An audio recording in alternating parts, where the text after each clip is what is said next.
Okay, ये हमारे पास last time जो सर्वर था ये मैंने यहाँ रन किया है, और यहाँ पे बैकएंड के फ़ोल्डर में जाके और फ्रंट एंड के फ़ोल्डर में जाके मैंने इसको रन किया।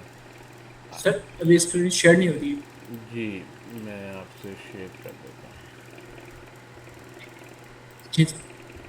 सो मैं दोबारा बता देता हूँ। ये देखिए, बैकएंड हमने लास्ट टाइम पढ़ा था, वो मैंने रन किया है। साथ टर्मिनल पे मैंने फ्रंट एंड भी ओपन कर लिया है, और इनको बल्कि हम जो है वो फ्रंट एंड को आज डिस्कस करते हैं। जो लाइब्रेरीज़ का आप कह रहे थे ज़्यादा, ये शेड सी एन यू आई, इसमें प्री बिल्ट सारे कंपोनेंट जो हम खुद से कस्टम बना रहे हैं उनमें ये सारे कंपोनेंट हैं, और इनको आप यूज़ कर सकते हैं। और ये ए आई का v0.dev के नाम से जो है वो एक प्लेटफॉर्म है। ये नेक्स्ट जेएस नहीं, रिएक्ट वगैरह के बड़े अच्छे इसमें, और ये इन कंपोनेंट को यूज़ करके एक बड़ी अच्छी वेबसाइट आपको बना देता है। कंपोनेंट का स्ट्रक्चर अच्छा बनाता है, क्योंकि ये खुद से ही जो है वो बनाया ही नेक्स्ट जेएस की टीम में है। तो रिएक्ट, नेक्स्ट जेएस, ये सारे खुद इसमें इन्वॉल्व हैं। तो मैं भी इसको काफ़ी यूज़ करता हूँ। अब तो जी क्लॉड को यूज़ कर रहा हूँ, लेकिन बहरहाल इसको आप फ्री, इसके क्रेडिट्स हैं, आप इसको यूज़ करें तो ये भी काफ़ी आपको v0.app, जी ठीक है सर। जी। तो और इसमें ये टेलविंड और ये शैट सी इनके कंपोनेंट लेके बनाता है। अच्छा, लास्ट टाइम हम पढ़ रहे थे तो यहाँ पे हम देखते हैं कि अब हमारा सर्वर जो है वो 3000 पे चल रहा है। हेल्थ उसकी चेक कर लेते हैं। हेल्थ का हमने लास्ट टाइम देखा था कि hello world sort of status होके आ गया। अब हम जो है इसको मैं एक्सपेंड नहीं करता, हम फ्रंट एंड को आज एक्सपेंड करते हैं। अब फ्रंट एंड के अंदर सबसे पहला काम जो आपने करना है, रिकॉर्डिंग चल रही है, यस। फ्रंट एंड में सबसे पहला जो आपने काम करना है वो वीट एपीआई यूआरएल है, जिसमें कि आप अपने जो सर्वर का जो यूआरएल है ये बगैर स्लैश के इसको यहाँ पे ऐड कर दें। वंस आप इसमें ऐड कर देंगे तो उसके बाद जो है आप इसके अंदर जो हार्ड कोड आपने कभी नहीं करना यूआरएल, ताकि जब आप लाइव सर्वर पे करें तो सिर्फ यहाँ पे यूआरएल चेंज करें। लाइक मेरा बाद में यहाँ पे यूआरएल जो है, अगर मैं लाइव करूँगा तो वो मे बी HTTPS का यूआरएल होगा, जो कि कोई वेरी फूड जिस पे मैं सर्वर अपना बैकएंड होस्ट करूँगा वो इसमें ऑब्वियसली मैं लिख सकता हूँ, आमतौर पर उसका नाम रख api.veryfood.com। तो आप सिर्फ ये चेंज करेंगे यूआरएल, तो ये यहाँ से हमारे पास चेंज हो जाएगा सारा, यानी रिक्वेस्ट यहाँ से आने के बजाय इससे आना शुरू हो जाएगी। सो आपके कोड में एक क्लीन हमेशा रहेगा। सो सर जी, ये अगर पहले अगर ये लोकल होस्ट रही, अब अगर मैं दूसरी लगाऊंगा तो लोकल होस्ट को हटा दूं या इसको भी रहने दूं? आप जब ऑनलाइन करते हैं तो वहाँ तो एनवायरनमेंट वेरिएबल ऐड कर दें।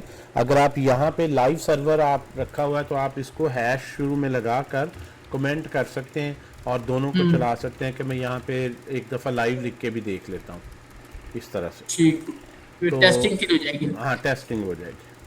ठीक है जी, तो आपका फ्रंट एंड लोकल चल रहा होगा, लेकिन वो जो डाटा ले रहा है वो आपका लाइव सर्वर से ले रहा होगा, लोकल सर्वर की बजाय। ठीक है। अच्छा जी, अब फ्रंट एंड को सिर्फ आपने बताना है कि कहाँ से डेटा लेना है। अब हम देखते हैं फ्रंट एंड ऑर्गेनाइज कैसे हुआ है।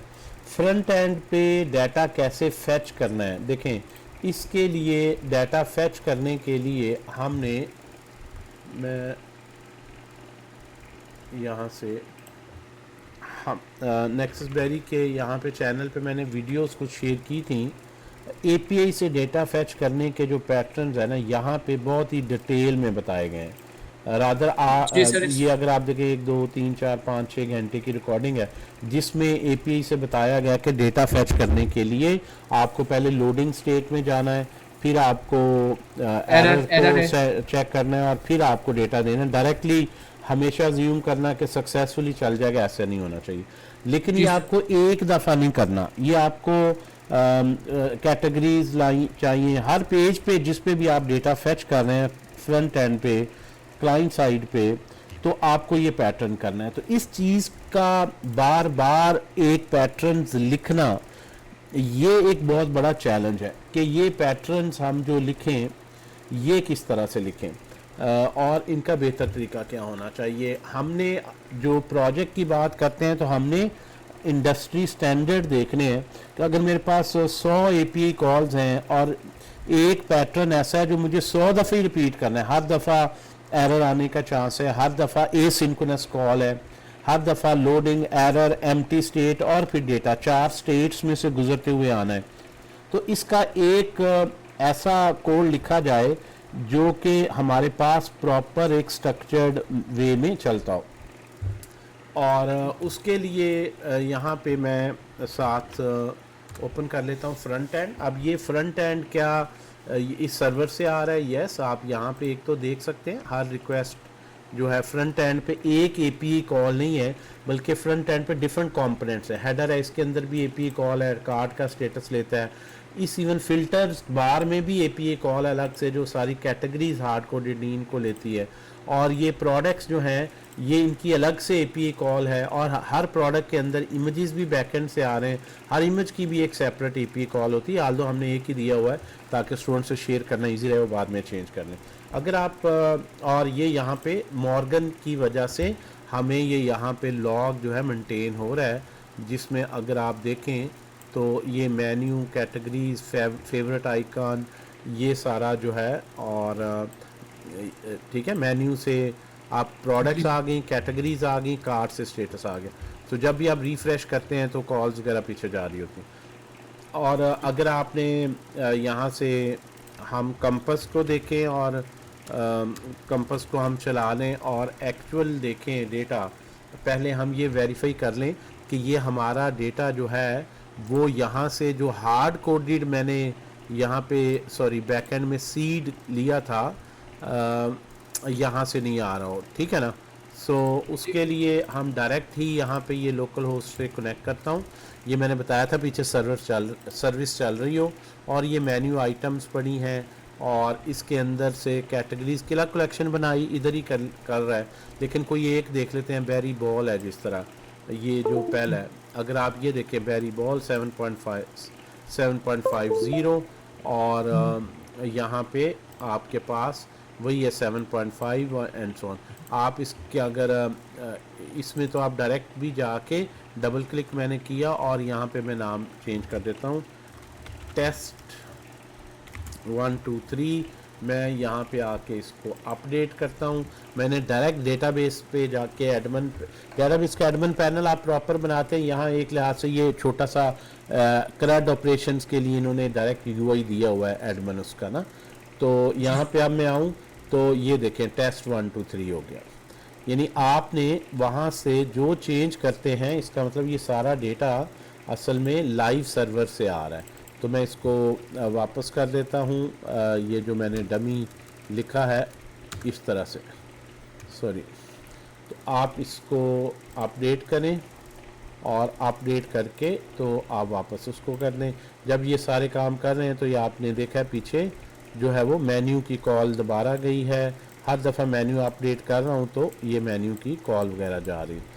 अच्छा, ये डेटा तो आ गया हमारा पीछे। कैटेगरीज हम क्या कर रहे हैं, कैटेगरीज की कलेक्शन तो नहीं अब इसमें बनाई, वो तमाम प्रोडक्ट्स लेता क्योंकि ये भी छोटा है। कैटेगरीज की ऑब्वियसली अलग कलेक्शन होनी चाहिए, users, orders, menu items, cards and so on.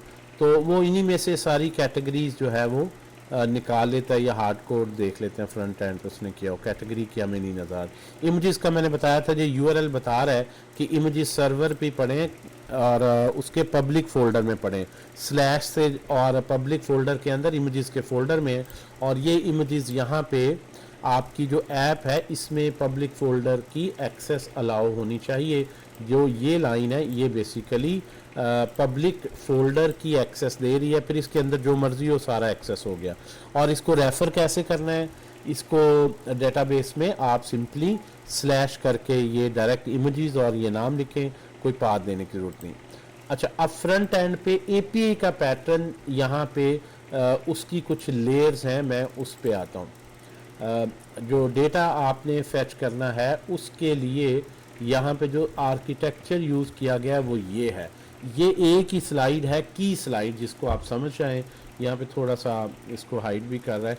सबसे पहले जो यूआई में नज़र आते हैं हमारे पास वो तो कंपोनेंट्स हैं। ठीक है जी, मैं ये ठीक। जो सर्वर चल रहे हैं इनको मैं नीचे कर देता हूँ और अब हम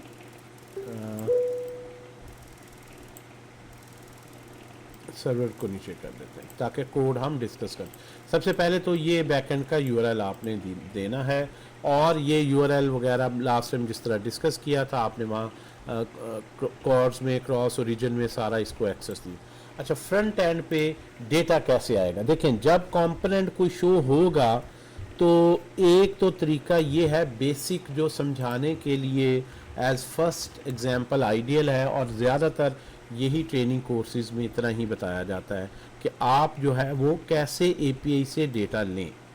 लेकिन यहाँ पे एपीआई से डेटा फेच करने का आप देखें इतना जो है वो लेड आर्किटेक्चर डिज़ाइन किया गया है। यानी आपका कंपोनेंट और एपीआई कॉल के दरमियान कितनी फाइलें, फोल्डर इन्वॉल्व हैं और ये क्यों ऐसे है, और कुछ इसमें वैलिडेशंस के लिए स्कीमास भी हैं ताकि डेटा जो है वो सही और उसी फॉर्मेट में डाउनलोड हुआ है जो चाह रहे हैं। ये चीज़ है जो बेसिकली आपको समझनी है। हमारे पास सबसे पहले कंपोनेंट्स को देख लेते हैं। हम किसी एक पेज को देखते हैं, हमने जो मेन्यू पेज है उसको ही, एक पेज है उसको होम पेज कहा है।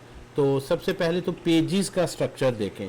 एक है राउटिंग नेक्स्ट जेएस की जो फाइल बेस्ड राउटिंग होती है, जिस तरह ये लेक्चर्स हैं ये मैंने शेयर किए थे, जिसमें आप ऐप राउटर के अंदर different page dot J S x T S x बनाते जाएं और राउट बनते जाते हैं। रिएक्ट के फ्रंट एंड में क्या होता है, एक लाइब्रेरी आपको सबसे पहले इंस्टॉल करनी है, उसका नाम है रिएक्ट राउटर डॉम। ये लाइब्रेरी क्या करती है, यहाँ से हम देखते हैं। ये रिएक्ट में कोई पेजेस, वो जाहिर में नेक्स्ट जेएस का था, तो नेक्स्ट रिएक्ट राउटर डॉम का जो प्रोसेस है इसको समझ लेते हैं। यहाँ पे रिएक्ट राउटर डॉम, राउटर राउट यानी यूआरएल एक से दूसरे पे ट्रांजिशन करनी है तो किस तरह से करनी है। ठीक है जी, इसका 8 वर्जन आ गया। यहाँ पे थोड़ा सा खैर पुरानी है, 6.26 में देख रहा हूँ, इसको भी अपडेट कर लेते हैं। बेसिक्स में तो फ़र्क नहीं है, जिस तरह बता ही रहा है कि वर्जन 7 से 8 में जाएँ तो नॉन ब्रेकिंग चेंज है, यानी बैकग्राउंड पे कोई चेंजेस हैं उसको एफिशिएंट किया गया, लेकिन जो कोड वर्जन 7 में लिखा है वो एज इट इज़ वर्जन 8 में भी चलेगा। और ये वीट, नोड और रिएक्ट में ख़ास तौर पर ये राउटर यूज़ होता है, और यहाँ पे उसकी डिटेल, और ये जो है वो Shopify is a big company जिसने इसको डेवलप किया। रिएक्ट राउटर है ये, रिएक्ट राउटर डॉम बेसिकली ये लाइब्रेरी है। ये पूरा जो है ना वो यस, और ये यहाँ पे यानी रिएक्ट राउटर डॉम का है, और ये इसका जो ब्रांड है, अच्छा यही वाला है, यहाँ पे रिएक्ट राउटर ही है और सेम वेबसाइट ही आ रही। ओके, यानी वेबसाइट पे आपने डॉम का वर्ड नहीं उन्होंने यूज़ किया।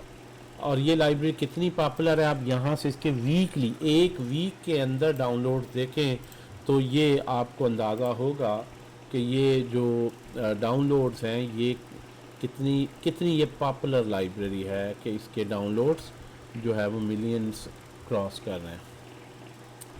वेल, अब ये लाइब्रेरी करती क्या है, इसकी डॉक्यूमेंटेशन में आए।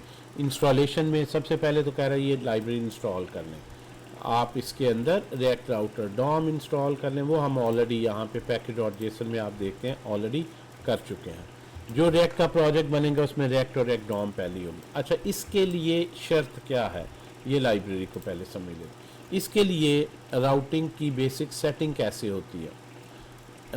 राउटिंग में वो कहता है जी सबसे पहले आपका काम ये है कि आप अपने राउट्स को डिफ़ाइन कर लें। ये स्ट्रक्चर खैर खुद वो बता रहा है, लेकिन आसान अल्फाज में मैं ज़रा आप लोगों को एक्सप्लेन कर देता हूँ किस तरह से ये काम करेगा।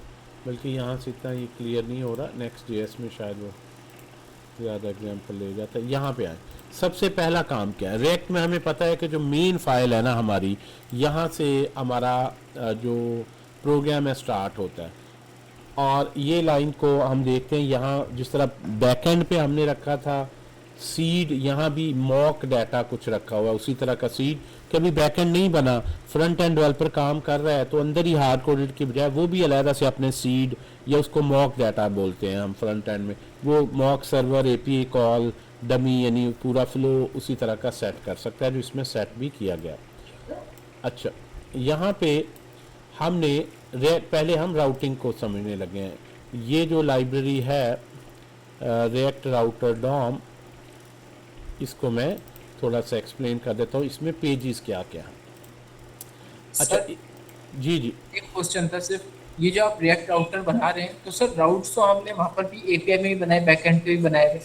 हाँ, तो यहाँ पे जो फ्रंट एंड पे राउट से मुराद ये है, ये जो ऊपर यूआरएल स्लैश का है, मैं इस पे करता हूँ तो स्लैश कार्ट बन जाता है, ये यूआरएल जो फ्रंट एंड के हैं, पेजेस जो फ्रंट एंड के, जिनको आप पेजेस कहते हैं। अच्छा अच्छा सर वैसे हर पेज भी यहाँ पे रिएक्ट में एक राउट होता है, उस पेज के अंदर वो एपीआई राउट, उसको आप कहें एपीआई राउट, ये फ्रंट एंड के राउट्स हैं जिसको आमतौर पर पेजेस कहते हैं। फ्रंट एंड के राउट से बैक एंड का, फ्रंट एंड के राउट का क्या पर्पज है, आपका डिजाइन सारा डिस्प्ले करे और एपीआई के राउट से डेटा भी फेच करके शो करे। ओके ओके ओके समझ गया। तो यहाँ पे हमारे पास आ गया। अब ये राउटिंग का आ जाते हैं फ्लो किस तरह। पहली शर्त, पहला तो इंस्टॉल करना है, उसके बाद आपने मेन में आप देख रहे हैं कोई चेंज नहीं है, जो आपकी ऐप लेवल पे है ना, इस पे आपने ये जो लाइब्रेरी इंस्टॉल की है रेक डैश राउटर डैश नॉम, इसमें से दो कंपोनेंट्स, तीन है इंपोर्ट करने हैं, ब्राउज़र राउटर, राउट्स और राउट। ब्राउज़र राउटर एक ही दफ़ा इनिशियलाइजेशन के लिए ये लाइब्रेरी पहले इनिशियलाइज करेगी। तो कैसे करेगी, आपने ऐप के अंदर ब्राउज़र राउटर, क्योंकि ये एपीआई राउट नहीं है, यानी पेजेस ब्राउज़र के अंदर ही जो यूआरएल चेंज होना है, हाइपर लिंक से चेंज नहीं होता, ये लाइब्रेरी ही अपडेट करती है। तो आपने सारा कोड जो मेन ऐप है इसके अंदर रैप करना है। पहली शर्त ये है इस लाइब्रेरी की कि आप यहाँ से सारा ब्राउज़र राउटर के अंदर कर दें ताकि वो सारे कंपोनेंट इसके चाइल्ड कंपोनेंट बन जाए, और ये डिसाइड करेगा कि मैंने किस पेज को को मैंने शो करना है। उसके लिए दो कंपोनेंट्स है, राउट्स और राउट, ये सिर्फ ग्रुपिंग है। अब राउट्स के अंदर, राउट्स कंपोनेंट के अंदर आप वो तमाम यूआरएल, इसके अलावा अगर मैं कोई यूआरएल लिखूंगा वो मेरी रिएक्ट की ऐप रिकग्नाइज नहीं करेगी। जिस तरह स्लैश लिखूंगा तो राउट का कंपोनेंट है, दो पैरामीटर है, पाथ्स इसमें दे दें, स्लैश अगर लिखा जाए तो मेरा मेन्यू का कंपोनेंट रेंडर हो, यानी इस पेज ये जो यूआई है ना मेन्यू कंपोनेंट में जो बनी हुई है, जो कि आपने यहाँ पे हर चीज़ ही कंपोनेंट है लेकिन इसको हम राउट्स ही कह देते हैं यहाँ पे, यानी राउट्स के अंदर ये जो मेन्यू है ना ये डिज़ाइन है इस पेज का, रिएक्ट जेएस इसको पेजिंग कहता है। और यहाँ पे कब कंट्रोल आएगा, जब यूआरएल में स्लैश लिखेंगे तो ये एलिमेंट रेंडर होगा बैकएंड की तरह ही, लॉगिन लिखेंगे तो ये लॉगिन का पेज शो कर देगा, लॉगिन का पेज आपने ऊपर इंपोर्ट किया। तो राउट्स या पेजेस भी बाज इसका नाम रख लेते हैं फ्रंट एंड पे, बैक एंड पे तो राउट्स ही कहते हैं, यहाँ पेजेस भी कह सकते हैं, तो बड़ा राउट्स रखा गया। तो आपने इस तरह से लाइब्रेरी से तीन कंपोनेंट, ब्राउज़र राउटर ओवरऑल सारे को रैप कर दें, राउट्स के अंदर तमाम जो राउट कंपोनेंट्स हैं इंडिविजुअल वो लिख दें, और हर कंपोनेंट का यूआई कहाँ बना हुआ ये लिख दें। अब इसका मतलब है टोटल मेरी वेबसाइट में मैं यहीं से देखूं तो 5 पेजेस हैं, एक slash, login, cart, checkout, success, ये 5 है। यहाँ पे आए तो स्लैश कुछ नहीं लिखा तो ही स्लैश है, एक ये कार्ट का है स्लैश का, एक ये मेन्यू का है। अगर मैं यहाँ से एक पेज देखता हूँ स्लैश मेन्यू, तो मैं ये स्लैश मेन्यू देखूंगा ऐप में आके ये क्या रेंडर कर रहा है, तो पता चलेगा लॉगिन, लॉगिन का राउट या पेज, और ये राउट्स में से आ रहा है। तो मैं यहाँ पे राउट्स में जाऊँगा लॉगिन, तो मुझे ये पता चल गया ये जो यूआई है ये है वो यूआई जो इस राउट पे डिस्प्ले हो रही है, ठीक है ना। ऊपर हेडर तो सबका सेम है, ये यूआई है जिसमें बटन पे लगा लिखा हुआ लॉगिन, ठीक है ना। तो ये लॉगिन आगे मैं लिख दूँ 1 2 3, तो ये वो पेज है बेसिकली, मुझे पता चल गया कि किस पेज को मैंने कहाँ से जाके चेंज करना है। लॉगिन पे जाता हूँ तो ये जिस तरह आ गया 1 2 3। अच्छा, अगर आपने कोई भी नया पेज लाना है तो कैसे लाएंगे, देखें आप राउट्स में आए। लेट्स सपोज मैं एक पेज बनाता हूँ, एक हेलो या नेक्सस बेरी का पेज बना लेता हूँ, नेक्सस बेरी डॉट JSX। अब ये मैंने एक पेज बना लिया, और पेज होता क्या, हर चीज़ कंपोनेंट है। यहाँ से मैंने वही लिख दिया नेक्सस बेरी, और यहाँ पे मैंने ये पेज बनाया। राउट्स में आके मैंने क्रिएट करना है, मैंने लिखा रिटर्न, और यहाँ पे H1 में हेलो नेक्सस बेरी, और इसको मैंने एक्सपोर्ट डिफ़ॉल्ट नेक्सस बेरी करके एक्सेस भी दे दी। अब ये पेज बन गया, राउट्स में मैं आया, ये मैंने पेज बना दिया।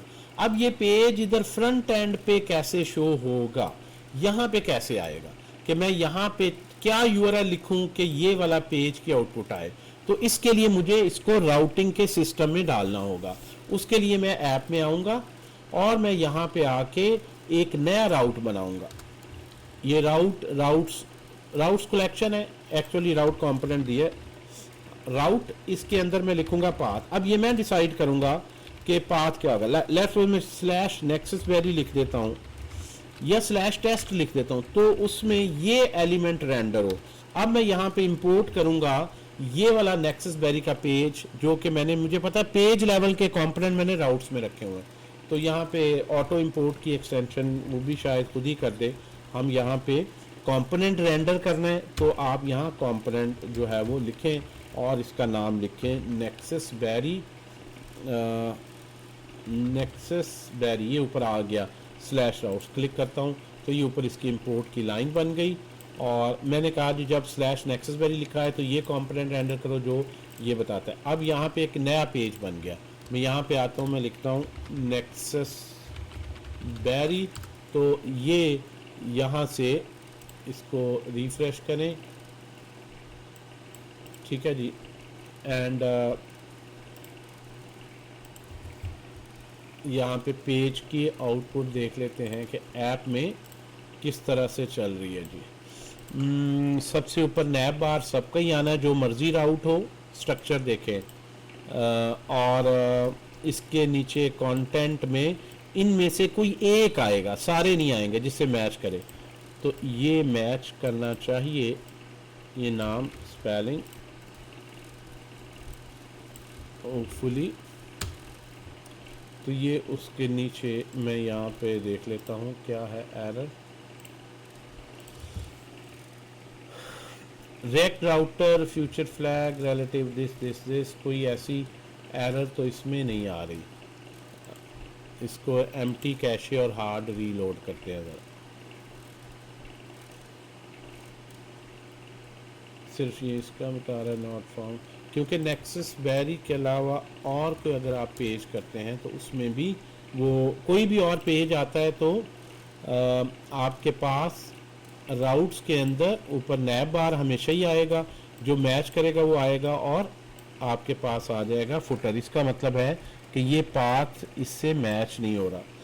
सो मे बी ये कोई स्लीप मोड में, यहाँ पे इसने सर्वर पे जब रिक्वेस्ट आती है तो ये काफ़ी कुछ दिखा रहा है यहाँ पे। मैं इसको ज़रा करता हूँ क्रॉस, और दोबारा से रन करते हैं।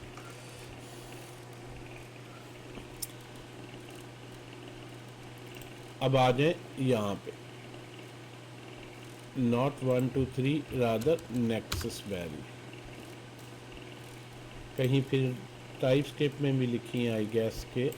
अच्छा चलें एक सेकंड, इसको मैं फ़िलहाल, ओह क्या ये मोइज देख रहे हैं एलिमेंट क्या टी कट गया यहाँ पे। जी जी सर। प्रॉप जो है वो उसको सही नहीं मिली, तो ये एलिमेंट फिर अनडिफाइंड है, टी लिख देंगे एलिमेंट।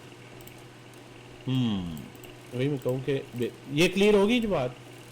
जी सर। नैब बार कैसे आ रहा है, आपने यहाँ पे बताया कि नैब बार हमेशा ही आएगा। इन राउट्स में से सारे नहीं आएंगे, कौन सा आएगा बैकएंड की तरह, वो URL देखेगा लोकल होस्ट से आगे वाला ना पोर्ट से, जिससे मैच करेगा इनमें से कोई एक। ये राउट्स के अंदर लॉजिक है, राउट्स यूआरएल को पकड़ता है, मैच करता है, और हर एक के जो इसके अंदर चाइल्ड है हर एक के पास से मैच करता है, जिससे मैच हो जाए उसका एलिमेंट आगे रेंडर कर देता है। ठीक है। और ये नैब बार हमेशा आ गया, इनमें से मैचिंग आ गया, और नीचे क्या आ गया, फुटर फुटर हमेशा। फुटर भी हमेशा आ गया। तो इसलिए अगर मैं कोई ऐसा लिखता हूँ, और ये ज़रूरी नहीं कि ये नाम मैच करें, आप यहाँ पे लेट्स सपोज टेस्ट लिख दें। जब मैं टेस्ट लिखूं तो नेक्सस बेरी रेंडर होगा। अब यहाँ नेक्सस बेरी नहीं है, कुछ नहीं आ रहा, तो मैं यहाँ पे लिख देता हूँ टेस्ट, तो फिर वो नेक्सस बेरी आ। तो आपने बताना है कि ये राउट कब किस कंपोनेंट, तो राउट नाम ये है, तो इसी मुनासिबत से राउट्स के फोल्डर में ही जो मेल बोल के आगे इसके अंदर फोल्डर बहुत कॉम्प्लेक्स लॉजिक है आपकी, तो इसके अंदर मजीद आप कंपोनेंट्स में इसको डिवाइड करें, पूरा डिज़ाइन करें, और इसके कंपोनेंट्स आगे कंपोनेंट्स में रख दें ये यहाँ पे। लेकिन पेज लेवल के जो कंपोनेंट हैं वो एक जगह रखें ताकि एक व्यू में पता चले। अच्छा, मैंने अब इसको ख़त्म करना है, अगर मैं फाइल को डिलीट करूँगा, ये डिलीट किया, और राउट्स में जाके मैं फिर इसको भी डिलीट करूँगा ताकि वो कम्प्लीटली एलिमिनेट हो। और अगर ऐसे कंपोनेंट जो कहीं और नहीं यूज़ हो रहा है, सिर्फ इसी पेज में थे, वो भी यहाँ से रिमूव करूँगा। ऐसे लाइब्रेरी फंक्शन जो सिर्फ इसी के लिए लिखे थे उनको रिमूव करूँगा। ऐसी हुक्स जो इसी पेज के लिए सिर्फ बनाई थी उनको रिमूव करूँगा। ऐसी सर्विसेज जो और कहीं नहीं यूज़ हो रही उनको मैं ख़त्म करूँगा। अगर स्टोर में मैंने इसका स्पेसिफिक डेटा लोकल स्टोर में रखा हुआ उसे ख़त्म करूँगा। आप देखें, और ऐसे स्टाइल जो मैंने लिखे हैं जो सिर्फ इसी पेज के लिए लिखे थे उनको ख़त्म करूँगा। एक ऐप को रीफैक्टर करना काफ़ी चैलेंजिंग होता है। जिस तरह अभी हमने राउट्स में लिखा, कोई कंपोनेंट नहीं, सिंपल सा पेज है, कोई इसमें और एक्सटर्नल कंपोनेंट नहीं लिखा, कोई एपीआई फैच नहीं दिया, कोई स्टाइलिंग नहीं इस पे कोई ऐसी हम जिसके लिए हमने इसके लिए स्पेशल सीएसएस बनाई हो। तो इस सिंपल आप फाइल डिलीट करें और इसका यहाँ से जो राउट है वो डिलीट कर दें। इस तरह आप इसको एक्सटेंड करते जाएं, और ये भी ऑब्वियसली लाइन ख़त्म करेंगे उसकी इंपोर्ट की। सर ये जो आपने बताया था कि फिर अगर हम कंपोनेंट्स के अंदर जो कंपोनेंट्स फोल्डर, तो उसमें फिर कौन सारे कंपोनेंट्स रखते हैं, मतलब हाँ, किस तरीके आमतौर पर जब के? आपके पेजेस बढ़ते जाएं, इसका नाम पेजेस रख लें, चाहे राउट्स रख लें या पेजेस, पेजेस बढ़ते जाएं तो इसके अंदर भी सब फोल्डर बना लें कि कुछ शेड पेजेस के हैं, कुछ जो है वो होम पेज के लिए खास कंपोनेंट है, तो इसके अंदर भी फोल्डर स्ट्रक्चर आपको बनाना पड़ेगा, वरना यही 200-300 कंपोनेंट सीधे सीधे आ जाएंगे। सर यहाँ पर ये कंपोनेंट बनाते हैं जो यूजेबल होते हैं, जैसे बटन हो गया, वो हो हाँ, गया जो यूजेबल हो, बिल्कुल वो बिल्कुल। यहाँ और जो किसी खास पेज के लिए ही बस यूज होने हैं तो वो उसका फोल्डर बना के, जिस तरह मैं कह रही हूँ ये एक बार है, मैंने सिर्फ वो मेन्यू पे लगाई है, उसका मैंने सर्च कंपोनेंट बनाया और कहीं मैंने यूज नहीं किया, तो मैं यहाँ बेहतर है मैं लिख लूंगा कि ये मेन्यू जो पेज है यहाँ से इसके कंपोनेंट में मेन्यू में ही पड़े, इसे मैच कर दें। ठीक है जी। और जो शेड है वो टॉप पे ही रख दें, जिस तरह हेडर है, हेडर आप देखें ना, आपने ये नैब बार है ये सबके लिए ही है, ये रूट पे ही रहने दें या शेड के फोल्डर में रख दें कि है नैब बार और फुटर शेड कंपोनेंट्स हैं जो कि मुख्तलिफ राउट्स में या मुख्तलिफ पेजेस में यूज हो रहे हैं, रीयूजेबल जो होते हैं ना। हाँ हाँ बिल्कुल। तो इस तरह से आप ऑर्गेनाइज इसको कर लें। यानी रिएक्ट या वीट का प्रोजेक्ट कोई स्ट्रक्चर आपको उस तरह प्रेफरेंस नहीं बताता, ये आपने अपनी ज़रा थोड़ी सी कन्वीनियंस समझदारी से कि इतना ज़्यादा बड़ा अगर सॉफ्टवेयर हो जाए तो ये ना आपको पता ही ना चले क्या चीज़ कहाँ से आ रही, आपको एक नज़र में पता चले कि हर पेज लेवल का ये है, ये कितना आसान हो गया। और पेजेस ये सारे का ग्रुप यहाँ पे ऐप के अंदर कोई और लॉजिक ना लिखें, राउटिंग कन्फिगर करें या कोई ऐसी जो इनिशियलाइजेशन एक ही दफ़ा करनी है। और ये सारे कहाँ से आ रहे हैं, ये सारे जो है आप एक जगह पेजेस या राउट्स में से लें, और इनके अंदर जो कंपोनेंट्स हैं, अब ये पेज नहीं है लेकिन ये हर पेज में यूज़ होना है, ये कंपोनेंट में से शेड में से आ जाना चाहिए। तो फोल्डर स्ट्रक्चर इस तरह से आप बना लें। अब आते हैं हम पेज के अंदर चलते हैं। पहले तो हमने ये देख लिया ना कि इसकी राउटिंग कैसे कन्फिगर हुई हुई है, ठीक है जी। तो अब यहाँ पे हम आते हैं, सबसे पहले हम इस मेन्यू कंपोनेंट पे आते हैं। देखें ये जो है ये क्योंकि अलग कंपोनेंट है, और कार्ट की खूबी कुछ और भी है ऑब्वियसली, क्योंकि कार्ड पे जब ऐड करते हैं तो बार बार सर्वर से नहीं ये आ रहा होता, सर्वर पे अपडेट हो रहा है, यहाँ लोकली भी रखते हैं हम, ताकि ये ना हो कि कार्ड पे क्लिक करें तो वो अपलोड होना शुरू हो जाए, स्लो हो, लेकिन ये भी ना हो कि ख़त्म हो तो कार्ड का स्टेटस ही लूज़ हो जाए। हम इसको आप देखें ना, तो बहरहाल अभी इस पर मैं बात करता हूँ। अच्छा, ये जो राउटिंग है ये क्यों है, पहले तो ये देखें। राउटिंग इसलिए है कि आप जब एक पेज से दूसरे पेज में जाते हैं ना, तो ये हाइपर लिंक नहीं है। रिएक्ट क्या करता है, क्विकली आप देखें रिफ्रेश नहीं होता है यहाँ पे, वो दूसरा पेज बना देता है। लॉगिन पे जाते हैं, पेज बना देता है, फिर इधर आते हैं, इधर जाते हैं, अगले पेज पे जाते हैं, इधर से अगले पेज पे जाते हैं, तो आपको कहीं पेज रिफ्रेश होता नजर नहीं आ रहा। उसकी वजह यह है कि असल में यूजर को तो नजर आ रहे हैं ये पेजेस हैं, लेकिन दर हकीकत एक ही पेज है, उसके अंदर बस राउट चेंज हो रहे हैं। वो पेज माउंट ही है, नैब बार कभी दोबारा से नहीं बनता। इसलिए रिएक्ट का सॉफ्टवेयर बड़ा क्विक चलता है कि जो चीज़ चेंज नहीं होनी उसको फिर दोबारा रिफ्रेश करो, दोबारा उसकी CSS HTML डाउनलोड करो, फिर उसको रेंडर करो, ये सारा काम नहीं करना पड़ता।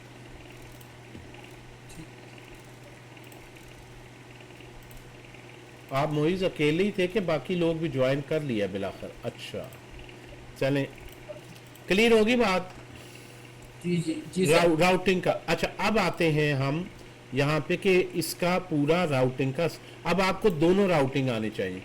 एक तो आपको ये Next.js की राउटिंग जो यहाँ दी गई, वैसे यहाँ भी इसी राउटिंग का जिक्र है। यहाँ पे आप देखेंगे ना, तो यहाँ भी मैंने ये जी आगे जी इस पे जाके रिएक्ट राउटर डॉम ही यूज़ किया है। रिएक्ट में शुरू से यही चला आ रहा है, Next.js की एक अपना तरीक़ाकार।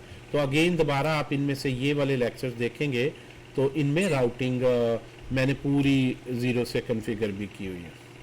और ये जो Next.js की राउटिंग है, अगर Next.js की ऐप होती तो उसमें हम फोल्डर स्ट्रक्चर टोटली और बनाते, उसमें ऐप फोल्डर बनाना पड़ता, हर पेज का नाम page.jsx लिखना पड़ता है। यहाँ कोई पाबंदी नहीं है, आपको खुली छुट्टी, आप जो मर्जी नाम रखें यहाँ पे पेज का, कोई ये नहीं कि page.jsx रखूँ, फोल्डर बनाऊँ। यहाँ जो मर्जी राउट्स रखें, ये फोल्डर इसे मैच करें ना करें, वो सिर्फ देखेगा URL पे ये लिखा है ये कंपोनेंट, लेकिन ये मैच करने चाहिए। लॉगिन है तो लॉगिन पेज ही रखें एक जैसे, ताकि हमें भी पता हो एज अ डेवलपर कि हम क्या चीज़ कहाँ कहाँ पे कर रहे हैं। अच्छा सर, Next.js के लिए मतलब बिल्कुल थोड़ा सा स्ट्रक्चर थोड़ा चेंज होगा Next.js का, अगर हम टोटली राउटिंग उसका कर। फोल्डर वो राउटिंग की लाइब्रेरी नहीं देता, वो कहता है ऐसे ऐसे आप बना लो अपना प्रोजेक्ट, मैं खुद ही राउटिंग, उसमें हम राउटिंग की कोई लाइब्रेरी नहीं होती, बस फोल्डर सही तरह से बनाएं, फाइल के नाम सही तरह से रखें, उसको कहते हैं फाइल बेस्ड राउटिंग, कि फाइल ही बनाते ही हैं वो समझ आता है राउट। अच्छा अच्छा। उसमें वो कन्फिगर नहीं करना पड़ता, कोई इंस्टॉल नहीं करना पड़ता।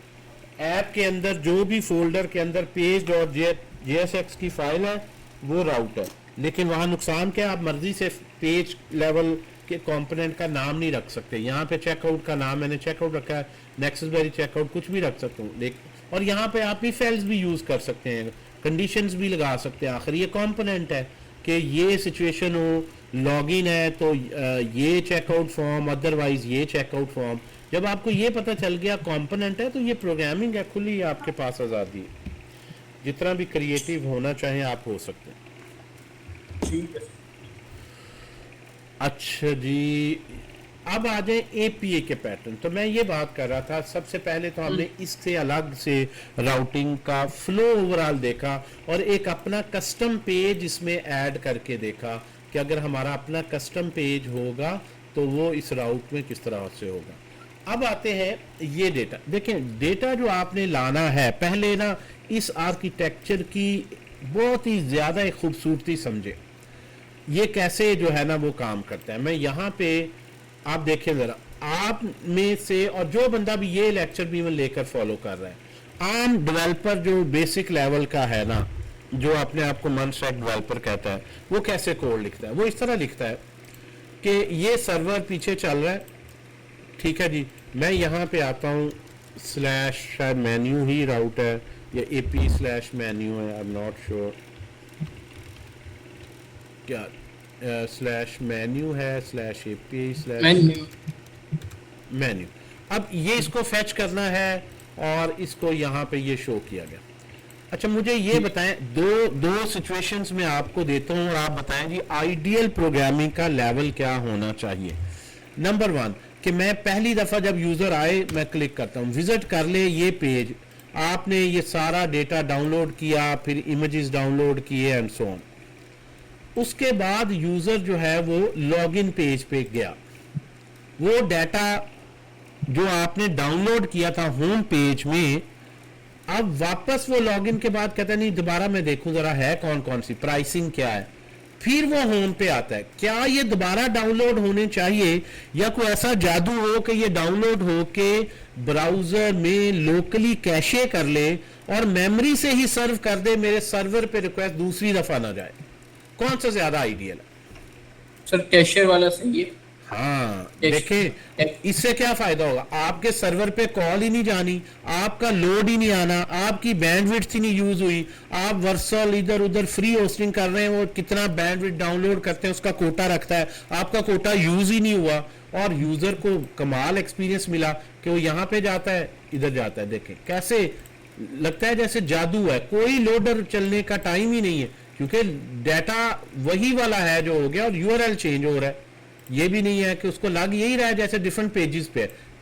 तो ये ब्यूटी है इस स्ट्रक्चर की जिससे मैंने ये कोड लिखा है, खुद से नहीं होता। अगर आप इसको फॉलो कर रहे हैं तो उसमें हर दफा नई दोबारा से डेटा डाउनलोड होगा, फिर लोडर चलेगा। बेशक वो सर्वर पे भी कैशे होता है लेकिन सर्वर के पास रिक्वेस्ट जाएगी, सर्वर भी एक कैशे रखता है कि वो इस डेटाबेस से एक दफा फेच कर लेता है।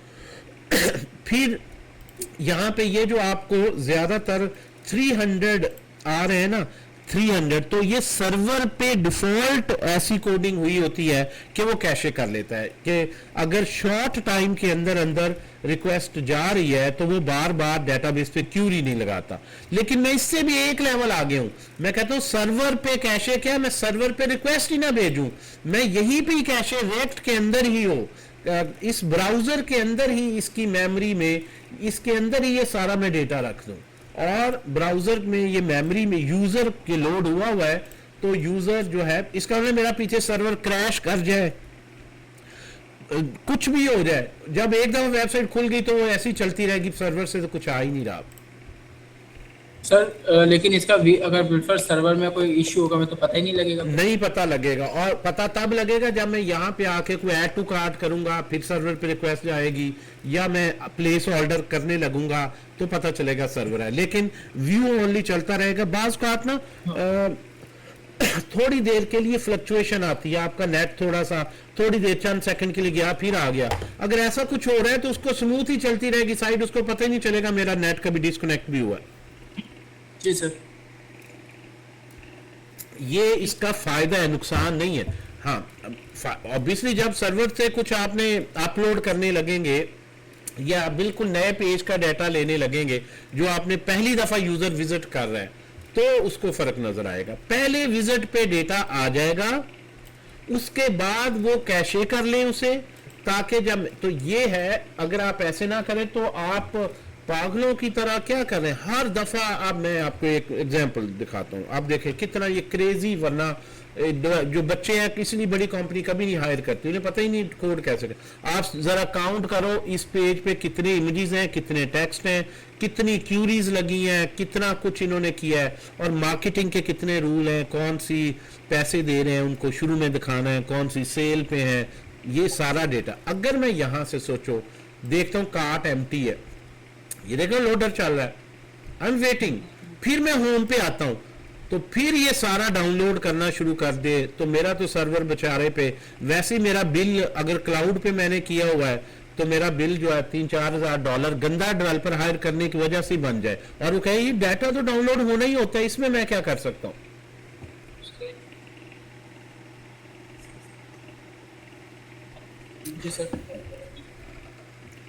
इसीलिए KFC की ये साइट की मैं एग्जांपल लेता हूं कि ये रिएक्ट में बनी है साइट, ज्यादा मैं इसलिए रेफर करता हूं कि इसमें रिएक्ट में बनी। और इसकी देखें जरा ब्यूटी, अगर मैं यहां पे जाता हूं, मैं अबाउट अस पेज पे जाता हूं और फिर मैं KFC में आता हूं, चेक करें जरा स्पीड, आप यहां पे जाएं और वापस होम पेज पे आए, मतलब जैसे आप डेस्कटॉप एप्लीकेशन पे कर रहे हैं कि यार ये तो जैसे कोई मैजिक है, कोई लोडर ही नहीं चलता, ऐसे जैसे हर चीज जो है वो सामने ही पड़ी हो, यूजर जो है ऐसे इसमें इधर उधर मूव कर रहा है कि जो है वो जैसे मतलब कोई लाइव साइट नहीं है, कोई डेस्कटॉप एप्लीकेशन है। देख रहे हैं स्पीड? जी सर। ये है ब्यूटी, ये यूजर एक्सपीरियंस अगर आप लाना चाहते हैं तो आपको इस लेयर में कोडिंग सीखनी होगी।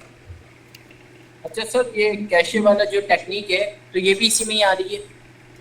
ये है पहली जो SWR हुक है। ठीक है। ये क्या करती, मैं आपको बताने ये चाह रहा हूं कि आप बेशक सिंपल तरीके से इसको फॉलो करके वेबसाइट बना लें, कोई इशू नहीं है, API कॉल लगा लें, लेकिन अगर आप ये बेनिफिट लेना चाहते हैं जो इंटरनेशनल वेबसाइट्स का है, दुनिया की Amazon या इनकी बड़ी कंपनीज का है, या वैसे भी एक क्लाइंट बेचारे को सस्ती सी होस्टिंग ली हुई है, सस्ती होस्टिंग पे भी ऐसे स्पीड से चलाना चाहते हैं। देखें, जब मैंने इस तरह कर लिया तो मेरी सस्ती महंगी होस्टिंग सिर्फ इतना ही फर्क है कि पहला पेज स्लो होगा, उसके बाद मेरी होस्टिंग सस्ती महंगी का चक्कर ही नहीं है, वो ब्राउजर से सर्व हो रहा है।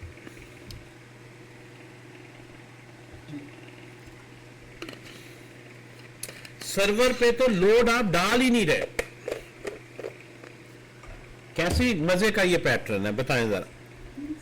जी सर, लेकिन ये पैटर्न मतलब आप थोड़ा सा आइडिया देंगे कैसे हम कैसे थोड़ा सा आइडिया नहीं, 100% आइडिया भी, कोड भी, यही तो समझाने के लिए मैं तमीज बांध रहा हूँ कि पहले आप देखिए कि मैंने 5 लेयर में कैसे API को डाउनलोड कॉल भेजी है, डायरेक्ट क्यों नहीं इधर लिख दी। दिमाग में ये आता है कि यार व्हाई नॉट डायरेक्ट, जिस तरह ये बाकी सारे ट्यूटोरियल पढ़ाते हैं, हम नेट पे देखते हैं, आपने भी ऐसे यूट्यूब पे दिए हुए हैं, तो ये कि आप इसको इधर से इधर कॉल आती, इधर से इधर आती, इधर से इधर आती है, ये इतना घूम के क्यों API तक कॉल जाती है, मैं इसकी आपको बताने लगा हूं अब। ये कि मुश्किल पैटर्न समझे से आप बड़े काम कर सकते हैं।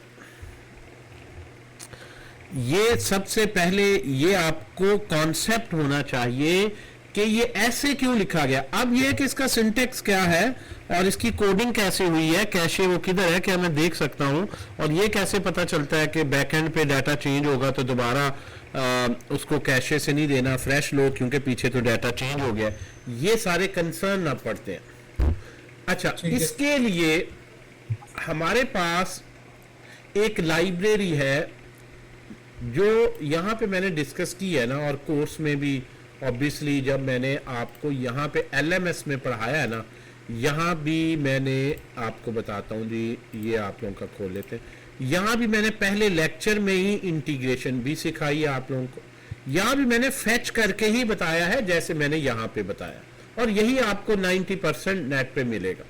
ऑब्वियसली कुछ एडवांस ट्यूटोरियल्स बनाते हैं, वहाँ पे आपको ये भी मिले, और लोग उसको देखने वाले कम होते हैं, कम लोगों की समझ में ये पैटर्न जाते हैं, कम लोग अच्छे डेवलपर हैं, कम लोग हैं जो इतने बड़े लेवल के डेवलपर होते हैं। डेफिनेटली अगर आप उन कम में से बनना चाहते हैं तो आपको ये सीखना है जो आज मैं सिखाने लगा। अच्छा, यहाँ पे हमारे पास पैटर्न क्या है, हम जो है वो कंपोनेंट से डायरेक्ट सर्वर को कॉल नहीं करेंगे। जो हमारे पास फंक्शन है ना जावास्क्रिप्ट का, वो है फेच। फेच जो जावास्क्रिप्ट का फंक्शन है, इसके थ्रू हमें ये पता है कि इजीली हम सिंपल URL लिखें। ये हर जगह जो कोड है कि फेच के अंदर URL लिखें और अवेट करें, और यहां से रिस्पॉन्स आएगा, इसको जेसन में कन्वर्ट करें, डेटा आ गया, डेटे को स्टेट में सेट करें और मैप करके दिखा दें। ये है जो यहां पे आपको पढ़ाया गया, और यही है जो यही भी बता रहा है। अब मैं चाहता हूं कि अगर मैं ऐसे करूंगा तो इसमें नुकसान क्या है कि मैं अगर उस पेज से किसी दूसरे पेज पे जाऊं और वापस में उसी पेज पे आऊं तो मुझे फिर दोबारा वो हर दफा डाउनलोड करना पड़ता है, हालांकि उसकी जरूरत नहीं है मुझे ये कैटेगरीज 3 ही है ना। क्या मेरी कैटेगरी लॉगिन से जाने, चले आप ये कह सकते हैं प्राइस चेंज होगी पीछे तो फिर ठीक है, लेकिन मैं लॉगिन पे गया वापस आया, क्या कैटेगरीज भी बार बार चेंज हो रही, बताइए। और अगर प्राइस दरमियान में चेंज हो जाए, आप सर्वर से ला ही नहीं रहे, मैं लॉगिन पे गया उसी वक्त एडमिन अपडेट कर रहा था, उसने प्राइस चेंज कर दी, तो इसका भी पैटर्न आप पढ़ेंगे। कि ये कैसे इनवैलिडेट होगी कैशे, कि हम डिक्लेयर कर देंगे जब भी चेंज करेंगे कि कैशे अब स्टेल है, बासी हो गई है, कैशे जो है इनवैलिडेट हो गई है, ताकि फ्रंट एंड को पता चले दोनों का बेस्ट सोल्यूशन कि भाई जब मैं वापस इस पेज पे आ रहा हूं तो मैंने कैशे से फ्रेश कॉपी लेनी है, कैशे नहीं देनी, और वो फ्रेश कॉपी अब फिर कैशे में रख लूं ताकि जब तक चेंज ना हो। तो सर्वर साइड पे जब एडमिन पैनल लिखा जाएगा तो वहां पे कैशे इनवैलिडेट की स्ट्रेटजीज लगेंगी, जब फ्रंट एंड पे लिखा जाएगा तो कैशे करने की स्ट्रेटजीज भी लिखी जाएंगी। ठीक है बड़ा ये सोफिस्टिकेटेड सा एक सिस्टम बनता है।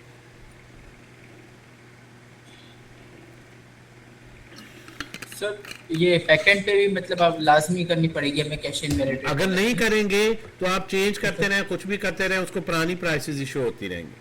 कैशे लगाना और उसको मैनेज करना क्लाइंट सर्वर पे के ये सर्वर उसको भेजेगा सिग्नल, हो भाई ये जो तुम शो कर रहे हो कैशे से खत्म करो, ये नया मेरे से डेटा लेके इसको आप कैशे में रखो, तुम्हारी कैशे इनवैलिडेट होगी है, बासी होगी है, पुरानी होगी, पीछे जो तुमने कैशे में डेटा रखा हुआ है वो अपडेट हो चुका है। ये आप पढ़ते तो ना यूनिवर्सिटी में, कैशे हिट, कैशे मिस, ये स्ट्रेटजीज होती है ना।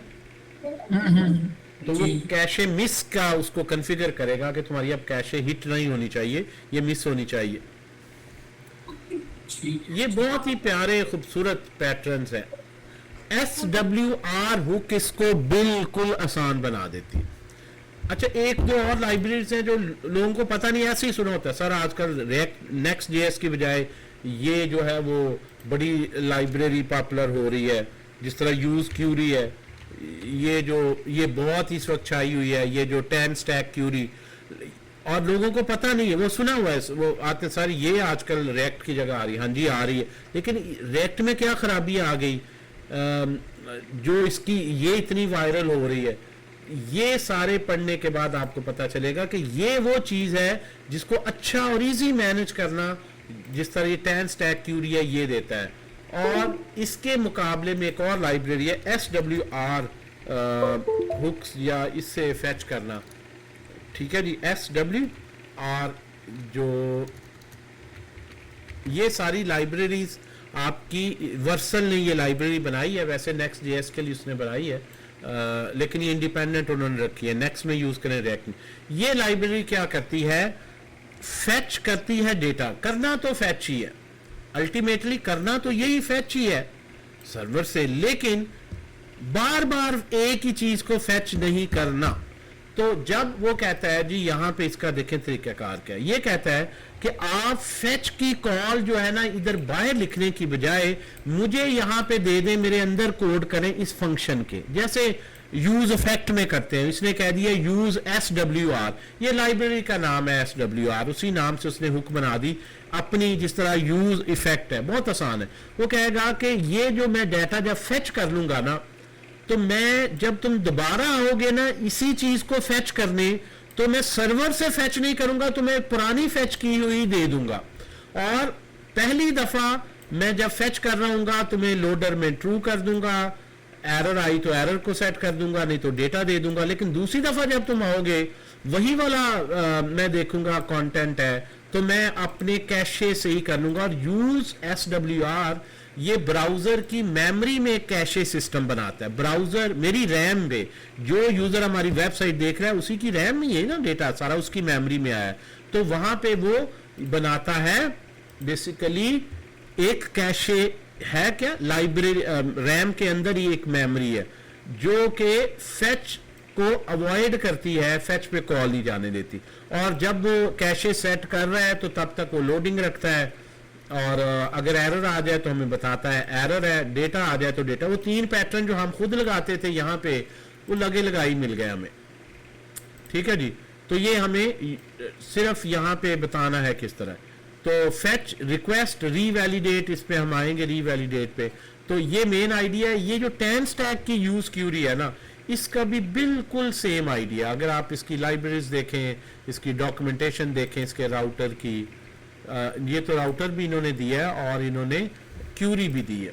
क्यूरी यानी क्यूरी, इसकी क्यूरी में मतलब एक जो है वो मेन बात क्या है, रिएक्ट का लेटेस्ट है, जिस तरह कि ये कैशे को सपोर्ट करती है। ये भी इस तरह, ये नाम क्यूरी फंक्शन कहता है, फैच दे दो। स्टेल टाइम ये भी आप कॉन्फ़िगर कर सकते हैं, कितनी देर, यानी एक सेशन में कहता हूं जब ये बंदा इधर जाए तो 10 मिनट तक अगर वो इधर मेरी वेबसाइट पे दोबारा तुमने डेटा नहीं लेना, 5 मिनट 10 मिनट बाद जब भी आए तो नया हो, 5 मिनट बाद 10 मिनट बाद ऑटोमेटिकली कैशे स्टेल डिक्लेयर कर दे। स्टेल का मतलब कैशे मिस कर दो, सर्वर से फ्रेश कॉपी लो। स्टेल कहते हैं कोई चीज़ बासी हो जाती है, यानी आप कहें ये खाना बासी हो गया, अभी फ्रेश पकाओ, तो ये इस तरह से वो कह देगा कि ये डेटा जो तुम्हारे पास पड़ा है इसका स्टेल टाइम बता दो कितना होगा। तो इसमें भी इसी तरह है कि आप जो है वो क्यूरी फंक्शन देते हैं, इसका थोड़ा सा डिफरेंट है, लेकिन मेन आइडिया वही है कि ये भी आपको यूज क्यूरी, यहाँ पे फंक्शन है यूज SWR, यहाँ पे इसने नाम रखा है यूज क्यूरी। यही कहता है कि बता दो कैशे किस नाम से करनी, कैशे को कोई आईडी दे दो ताकि तुम खुद भी प्रोग्रामिंग के थ्रू चाहो तो मैनुअली भी एक फंक्शन कॉल करके इसको स्टेल कर सकते हो, रिवैलिडेट कर सकते हो, और मुझे मेरे अंदर फैच दे दो, मैं सारा फिर हैंडल कर लूंगा। तो ये है मेनली इसका काम कि जब आप डायरेक्ट फैच नहीं करेंगे, SWR लाइब्रेरी इंस्टॉल करें, उसके अंदर से ये जो यूज SWR हुक है उसके अंदर फैच की कॉल करें, वहां से जो डेटा रिटर्न हो उसको आप मैप करें। वो डेटा या सर्वर से होगा या कैशे से होगा, SWR हुक खुद डिसाइड करेगी और उसकी कॉन्फ़िगरेशन भी कर सकते हैं। जी क्लियर होगी बात? बताएं जरा, ये बहुत इंपॉर्टेंट पॉइंट था। ज्यादा तमहीद मैंने बताई है, क्यों ऐसा करना जरूरी है। करना आसान है क्योंकि उसकी लाइब्रेरी पहले ही बनी हुई है। जी सर ये जो आपने जो बताया है, तो फिर ये जो आपने उसके अंदर पहले रेस्ट एपीआई में जो फर्दर कोडिंग बनाई थी, एरर की, लोडिंग की, वो फिर रहने दे, वो नहीं होगी? वो नहीं होगी, आपको कोड भी आधा लिखना पड़ेगा, ये भी इसका मजे का काम। अच्छा ये माजिद, यही तो मैं आपको बता रहा हूँ, 10 स्टैक भी रिएक्ट में यूज कर सकते हैं। मैंने बताया ये दोनों मुकाबले की हैं, जैसे पेप्सी और कोक है, एक ही है, बस ब्रांड अलग अलग है। ये वर्सल ने बनाई है लाइब्रेरी, ये 10 स्टैक अलहदा डेवलपर है, बहुत ही इसके टॉप के हैं सारी लाइब्रेरीज इसने बनाई, और इस वक्त ये नेक्स्ट JS से भी ऊपर जा रही। और इसने सिर्फ राउटर भी इसने बनाया है, देखो इसने शॉपिफाई के राउटर से भी इसका ज़्यादा लोग राउटर पसंद कर रहे हैं। डाटा फैचिंग की जो इसकी कस्टम हुक्स हैं वो ज़्यादा लोग पसंद कर रहे हैं, ज़्यादा एफिशिएंट है, ये हर जगह कंपैरिजन करता है, एग्जांपल्स दे रहा है, गाइड्स, ये खुद जाके इसको एक्सप्लोर करें। और सिर्फ कोड में एक लाइन ही बदलनी आपने और इंस्टॉल 10 स्टैक का ये इंपोर्ट हो जाएगा बस। अब आते हैं हम अपने कोड को समझते हैं। अब कोड को हम देखते हैं, हम हर प्रोजेक्ट में इंक्लूड कर सकते हैं भाई रिएक्ट का कोई भी प्रोजेक्ट हो, रिएक्ट का हो, नेक्स्ट JS का हो, मोबाइल ऐप में रिएक्ट नेटिव हो, जहां भी रिएक्ट है ये लाइब्रेरीज आप यूज कर सकते हैं, क्योंकि ये सिंपल जावास्क्रिप्ट ही है, इसने कुछ ऐसी चीज तो है ही नहीं। सिंपल नोड सर्वर, नोड में ही चलना है, तो जावास्क्रिप्ट का इंजन है, ये तो API कॉल है, प्रोग्रामिंग है, तो प्रोग्रामिंग तो जहां भी जावास्क्रिप्ट, बल्कि ये रिएक्ट क्या वो ऊपर देख तो रहे, वो कह रहा है रिएक्ट में यूज करो, एंगुलर में करो, व्यू में करो, इतने फ्रेमवर्क्स में करो, दुनिया में जहां भी आपको ये है ना, ये 10 स्टैक ने ज्यादा दी है, ये इन्होंने स्पेशली रिएक्ट के लिए बनाई है। अच्छा जी, ये सारे दे तो रहा है कि इसमें ऐसे लिखो, इसमें ऐसे लिखो, हर एक में आपको ये फायदा आ जाएगा। ये इतना ब्यूटीफुल पैटर्न है, यहां से पॉइंट दोबारा से मैं रिपीट कर दे, मैं ये होम पेज पे आया, वही साथ है आप जी जी सर, मैं इस पे क्लिक करता हूं, एक प्रोडक्ट के डिटेल पेज पे गया, जब मैं देखिए हर जगह ना कैश ही बचाती, जब मैं यहां पे जाता हूं ना और ब्राउजर का बैक बटन करता हूं तो ब्राउजर भी कैशे कर लेता है और इसलिए वो जल्दी दिखा देता है। ये ब्राउजर की अपनी भी फीचर है, लेकिन उसके अंदर API कॉल आपने अगर डाली हुई है तो वो आप ऑब्वियसली बात का तो एज इट इज स्नैपशॉट ले लेता है। लेकिन मैं इस पेज पे गया और मैं जो है वो यहाँ पे मे बी कोई और करते हैं, सैंडल्स पे गया, ठीक है जी, और दोबारा वही वाला सैंडल आ गया इस पेज पे। इसकी ब्यूटी ये है कि दोबारा इसी सेशन में मैं उस पेज पे जाता हूं ना तो URL बदलेगा, डेटा वो दोबारा दिखा देगा। मैं ये सैंडल देखा, मैं फिर सैंडल्स पे गया, मैंने ये वाला सैंडल देखा, मैं फिर सैंडल्स पे गया और मैंने ये वाला देखा, और मैं आखिरी दफा फिर सैंडल्स पे गया। अब ये जो मैं पहले विजिट कर चुका हूं, अब मैं इस पे आऊं तो क्या होना चाहिए? उसको कैशे से दिखाना चाहिए कि फिर डाउनलोड करना चाहिए? सर कैशे से दिखाना कैशे से दिखाना चाहिए, ताकि इसीलिए ये क्विकली डाउनलोड हो जाता। और आप मिक्स भी कर सकते हैं कि कुछ चीजें जो नहीं चेंज होनी कैशे से, कुछ चीजें जो बड़ी डायनामिक हैं वो लाइव आ जाए, मिक्स एंड मैच भी हो सकता है। अच्छा कि मैं कहूँ यार ये प्राइस सेंसिटिव है, इसको कभी तुमने कैशे नहीं करना, प्राइस जब चेंज हो फौरन नजर आए। ये ना हो कि 2 मिनट बाद कैशे है तो यूजर को मैं कहूँ यार तुम रिफ्रेश करो, तुम्हें फिर नजर आएगा ये कैशे से ही सर्व हो रहा है। तो आप इस को का अलहदा कंपोनेंट बना दें और उसमें डायरेक्ट फेच कॉल डालें, जैसे ये है, कोई कैशे ना यूज करें। जबकि इन जनरल बाकी सारा डेटा उसका आप SWR हुक से ले, ताकि वो अपने अंदर कैशे रखे। जैसे मिक्स मैच भी हम कर सकते यस हैं। यस ये वहीं से तो फायदा है, क्योंकि पूरा पेज ना स्टैटिक होता है ना ही पूरा पेज डायनामिक होता है। अब ये इस बंदे का हर मिनट बाद ना एड्रेस बदलना होता है, आवाज कट रही है ना कोई और चीज चेंज हो रही है, तो ये है सर। आवाज आपकी बिल्कुल कट गई। मैं कह रहा हूँ पूरा पेज ना कम ही होता है कि 100% स्टैटिक हो या 100% डायनामिक हो।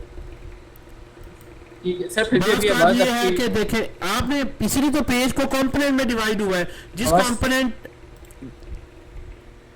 जी आपके मुझे लग रहा है इशू है कि मेरी तरफ कोई इशू है। सर आपकी तरफ सर issue आपकी है। आवाज कट रही है। चले ये नेट किस वक्त फ्लक्चुएट करता होगा, रिकॉर्डिंग तो इसमें होगी। मैंने कहा है कि जो एक पेज होता है ना पूरा, वो ना 100% स्टैटिक होता है, कम ही होता है ऐसे, यानी ना 100% डायनामिक होता है, तो कुछ पोर्शन है वो फिक्स हो सकता है, कुछ नहीं। इस तरह से मिक्स एंड मैच कर सकते हैं। जब पेज बना ही पूरा पेज का तो कोड बना ही नहीं, बना ही कंपोनेंट वाइज है, तो जो कंपोनेंट डायनामिक रखना है वहां पे आप डायरेक्ट ये जो पेज डायनामिक रखना है वहां पे आप डायरेक्ट इस तरह फैच लिखें, आम जैसे लिखते हैं, ये भी इसलिए लिखनी आनी चाहिए, ये भी जरूरी है। और जहां पे बाकी डेटा है उसको आप यूज क्यूरी से फैच करें या यूज SWR से। ठीक है सर। अब आ जाए जी, तो इसका मतलब है कंपोनेंट से ने डेटा कहां से लेना है? SWR से।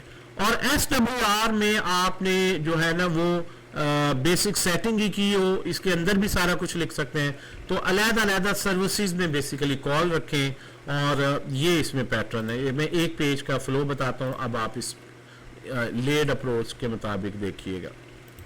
यहाँ पे देखें, मैं एक पेज को आपको ट्रेस करवा देता हूँ। मैं अब सारे ये इस पे आता हूँ। सबसे पहले मैं होम पेज पे आया, तो होम पेज पे मैं यहाँ पे आता हूँ स्लैश पे, मेन्यू पेज रेंडर हो रहा है, मैं मेन्यू पे आ जाता हूँ। मेन्यू पेज जो है, अब मैं देखता हूँ कि इसका डेटा कहाँ से आना है। ये कॉमन है, ये हेडर वाला, तो ये पहले ऊपर वाली बार है, तो सबसे पहले इसने ये ऊपर जो है वो आपकी एक इनपुट रखी है जो कि ये सर्च बार है, फिर ये कैटेगरीज का उसने रखा है, फिर इसने नीचे ये सॉर्ट का रखा है, ठीक है जी। और उसके नीचे फिर उसने यहाँ पे दिया है मेन्यू स्केलेटन, अगर वो लोडर चल रहा है, एरर है तो एरर है, कुछ नहीं है तो एम्प्टी है, अदरवाइज ये कार्ड्स को उसने मैप करवा दिया। अब ये तो पैटर्न हो गया जो हमारा स्टैंडर्ड यूआई का है, लेकिन ये आइटम्स कहाँ से आ रही हैं? आइटम्स की लेंथ देखो, आइटम्स को मैप करो। ये आइटम्स क्या कैशे से आ रही हैं या हम लाइव फैच कर रहे हैं? स्टोरी यहाँ पे है, तो हम ऊपर आते हैं और ये इस पैटर्न को देखते हुए हमें अब ये पता चल गया SWR हुक से आ रही। तो मैं यहाँ पे ये एक सबसे पहले अगर हम यहाँ पे आए, मैंने ये लाइब्रेरी इंस्टॉल कर लेनी है, SWR npm इंस्टॉल SWR, ये कर ली इंस्टॉल। अब ये इंस्टॉल जब कर ली तो फिर आप इसके थ्रू फैच करेंगे, और आप कोई भी डेटा फैच करना है, फैच की कॉल नहीं डालेंगे, बल्कि आप अलहदा से एक हुक बना लेंगे, AP बेस्ड हुक, जैसे यूज इफेक्ट है ना, ऐसी अपनी हुक बना लेंगे। अब मैं हुक्स के फोल्डर में आऊंगा, यहाँ पे सारे कैशे डाटा फैचिंग के मैंने रखा यूज मेन्यू आइटम्स। अब ये छोटा सा देखें कोड है, ये क्या करता है कि ये यूज SWR को बेसिकली 3 पैरामीटर देने हैं। पहला अरे, फिर फंक्शन, तीसरा ऑब्जेक्ट। देखिए तीनों इंटरेस्टिंगली मुख्तलिफ है। यूज SWR कहता है 3 पैरामीटर दो। पहला, आप स्ट्रिंग्स या वेरिएबल्स दें कि ये कैशे के आईडीज हैं, मेन्यू, यानी मैं इस कैशे जो डेटा किया है उसको रेफर करना हो तो मैं कहूँगा मेन्यू। कैटेगरीज वाला है, उसका मैंने नाम क्या रख दिया कैट, ताकि मैं खुद मैनुअली जब उसको कैशे को इनवैलिडेट करूं तो मैं ये की यूज करूंगा। आगे फिल्टर्स पे मैं बाद में बताता हूं।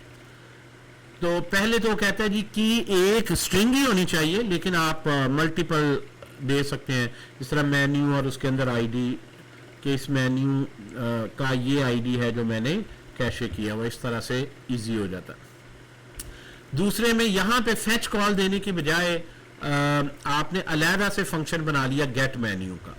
गेट मेन्यू के अंदर यही है सिंपल जो आपकी फेच कॉल है, लेकिन ये फेच कॉल अब यूज क्यूरी के अंदर है, ये डिसाइड करेगा फेच करना है या बगैर फेच किए कैशे से ही दे देना। अच्छा जी, तीसरा क्या है, इसकी सेटिंग है कि आप उसे कह रहे हैं की previous data true, smooth UI user experience के लिए जब नया डेटा तुम पीछे लोड कर रहे हो तो पुराना डेटा शो रखो जब तक नया लोड ना हो जाए, जब लोड हो जाए तो फिर रिप्लेस करना ताकि ब्लैंक ना हो कभी स्क्रीन।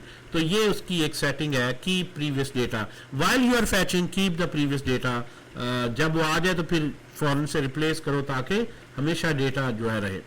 रीवैलिडेट ऑन फोकस ट्रू, कि जब मैं फोकस पे आऊं यानी मैं इसको मिनिमाइज करूं फिर मैक्सिमाइज करूं, मिनिमाइज करूं मैक्सिमाइज करूं, तो हर दफा सर्वर पे कॉल जा रही, यानी एक लिहाज से यूजर जब उसको विंडो किसी और पे चला जाए और फिर वापस इस विंडो पे आए तो उसको कैशे डेटा ना दिखाओ। ये देखें जब भी मैं मिनिमाइज मैक्सिमम कर रहा हूं कैटेगरीज और मेन्यू बार बार आ रहा है, आप इसको देखें।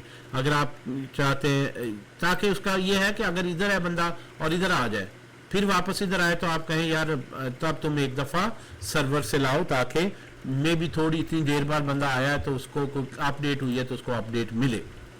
लेकिन जब इसी फोकस में ही है और इसी ऐप के डिफरेंट पेजेस में नेविगेट कर रहे हैं तो फिर वो कैशे सी दिखाएगा। तो ये इसकी सेटिंग्स है। तो ये बड़ा सिंपल सा हो गया।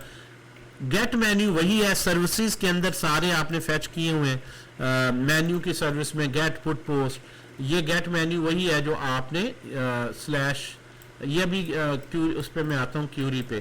क्यूरी का ये है कि क्योंकि हम फैच कौन से करेंगे जो इस कैटेगरी के मिलते हैं और इस तरह से, और जिसमें ये कीवर्ड आता हो JUIC, यानी ये आप साथ फिल्टर्स भी दे सकते हैं, search filter, sort filter, sort तो फिल्टर नहीं है, सॉर्ट तो एक अरेंजमेंट है, कैटेगरी फिल्टर। तो वो कहता है जी आप यहाँ पे उसके मुताबिक है, लेकिन और इस डेटे को वैलिडेट करें। इसको आप पढ़ लीजिएगा, मैं फिर अगर नहीं समझ आया तो एक्सप्लेन भी कर दूंगा। लेकिन यहाँ से पहले चले कंपोनेंट किससे डेटा ले रहे हैं, SWR हुक से, और वो सर्विस को कॉल करी और हमने तमाम API कॉल्स का एक ग्लोबल फंक्शन बना लिया जिसको हम लिप में कहते हैं API में मैंने यहाँ पे डेटा लिखा, रिक्वेस्ट का एक फंक्शन बनाया और मैंने एक्चुअली जो फेच कॉल है ना, यहाँ पे आके आपकी देखें फेच कॉल आपकी ट्रांसपोर्ट। अच्छा, फेच भी कहाँ से करना है, यहाँ एक ना बड़ा ट्विस्ट, बड़ा मजे का है, वो ये है कि मैं जो है ना डेटा अभी मैंने यहाँ चेंज किया है ना डेटा, मैं दोबारा से आपको करके दिखाता हूँ। देखें एक बहुत इंटरेस्टिंग पैटर्न। एक मिनट अभी आप थोड़ा सा वेट कर लें, ये पॉइंट समझ लें, फिर आपको मैं क्वेश्चन है। अब यहाँ पे देखें मैंने आपको डेटाबेस में जिस तरह से इसको मैं डिफॉल्ट पे कर देता हूँ डेरिबो, ओके, मैं यहाँ पे आता हूँ BOWL बॉल, एक यहाँ पे L मिसिंग है, इसको enter, sorry not enter, update करते हैं। डायरेक्ट पीछे DB में जाके कर दिया, अभी एडमिन पैनल नहीं है, इसको ही एडमिन पैनल समझ, लेकिन ऑब्वियसली डेवलपर्स के लिए डेरिबॉल आ गया। यानी मैं जो यहाँ पे चेंज करता हूँ ना डेटाबेस में डायरेक्ट, तो आप देख रहे हैं कि वो, अच्छा जब आप डेवलपमेंट मोड में होते हैं ना, लोकल होस्ट पे चला रहे हैं, फिर वो कैशे नहीं करता, ताकि आप जो चेंज करें आपको फौरन नजर आए, जब लाइव होगा तो करेगा। आपने 1 2 3 किया तो फोकस पे क्योंकि वो दोबारा करता ही आ जाता है। मतलब आपको मैं बताना चाह रहा हूँ कि ये डेटा देखें आपका जो है ना वो आ रहा है सर्वर्स। अच्छा, अगर मैं फ्रंट एंड डेवलपर हूँ और अभी मैं फ्रंट एंड को टेस्ट कर रहा हूँ तो बैक एंड होगा, तो फिर मैं टेस्ट करूंगा। तो इसका मॉक डेटा कैसे बने, इसका सीड कैसे बने, तो उसके लिए हमने यहाँ पे मॉक का एक फोल्डर बनाया, इसको मॉक डाटा बोलते हैं, सीड डेटा या मॉक डाटा। इसके अंदर हमने सारा जो मोंगोडीबी में डेटा है ना ये हार्ड कोडेड डाल दिया, यहाँ कैटेगरीज हार्ड कोडेड दे दी है, कार्ट में भी कोई आइटम्स नहीं, यूजर एक ये है ताकि लॉगिन टेस्ट हो जाए। और इसको यूज करने के लिए मॉक अडेप्टर एक ऐसी लाइब्रेरी होती है जो कि डेटा फैच करती है। मॉक का मतलब ये है कि इसको फिक्चर्स कह लें या सीड कह लें, जो भी रिक्वेस्ट आती है स्लैश मेन्यू की, यहां पे देखें वही जो आपके राउट्स में है, ये सारे इससे मैच किया कि आपको इस पे, ये तो पेज है ना, पेज पे जा रहे हैं। तो हम जब भी लाइक मैं यहाँ पे आता हूँ मेन्यू पेज पे, यहाँ से मैं चलता जाता हूँ, मेन्यू में SWR हुक में आया, इसने आगे गेट मेन्यू किया हुआ है और यहाँ से मुझे ये पता है कि स्लैश मेन्यू करके ये रिक्वेस्ट करता है। और स्लैश मेन्यू की जो रिक्वेस्ट है वो API यहाँ पे ट्रांसपोर्ट में हमने रखा है। ये भी ट्रांसपोर्ट का मैं सिस्टम बताता हूँ कि एक्चुअली यहाँ पे हम देखते हैं कि जो पाथ आया है यानी slash menu. The point is के अडॉप्टर क्या करता है कि वो पूरा सर्वर डमी बनाता है। यहाँ पे ये समझ लें डेटाबेस है। अब मॉक में मैं आता हूँ, फिक्सचर्स ये डेटाबेस है और इस डेटाबेस पे सारे जो मैंने फ्रंट एंड पे API कॉल्स है ना, हर API कॉल का राउट ये है। तो ये मैं डेटा इसी में से लेकर लोकल जावास्क्रिप्ट को, इसको मैं मैप लगाता हूँ, सिर्फ कैटेगरी जो मैच करती है वो दे देता हूँ। तो मैं यहाँ पे हर एक पे कार्ट में डेटा है, ऐड टू कार्ट इधर ही हो जाए, ऑर्डर पे इधर ही वो एक अरे बनी हुई है लोकल, उसी में ही आता जाए। तो मैं सारा यहाँ पे जो ये API कॉल्स को, और मैं थोड़ा सा उसी तरह से एसिंक्रोनस मेथड्स मैंने बना लिए, ठीक है जी। तो ये मॉक पे अब डेटा कब जाएगा और रियल API सर्वर पे कब जाएगा, उसका एक बड़ा इंटेलिजेंट मैकेनिज्म निकाला गया। यहाँ पे आपने एक यहाँ पे विद इन योर API, जहां पे आप बेसिकली लाइब्रेरी में आ जाए, API कॉल जहां से इनिशिएट करते हैं, यहां पे आपने एक बड़ा इंटेलिजेंट सिस्टम बनाया।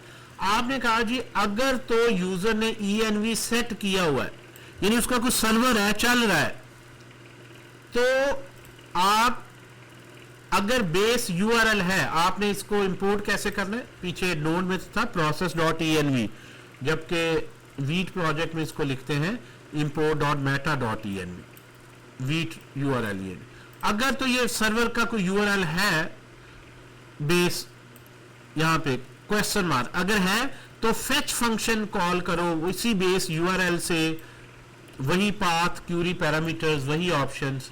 अदरवाइज मॉक फेच करो।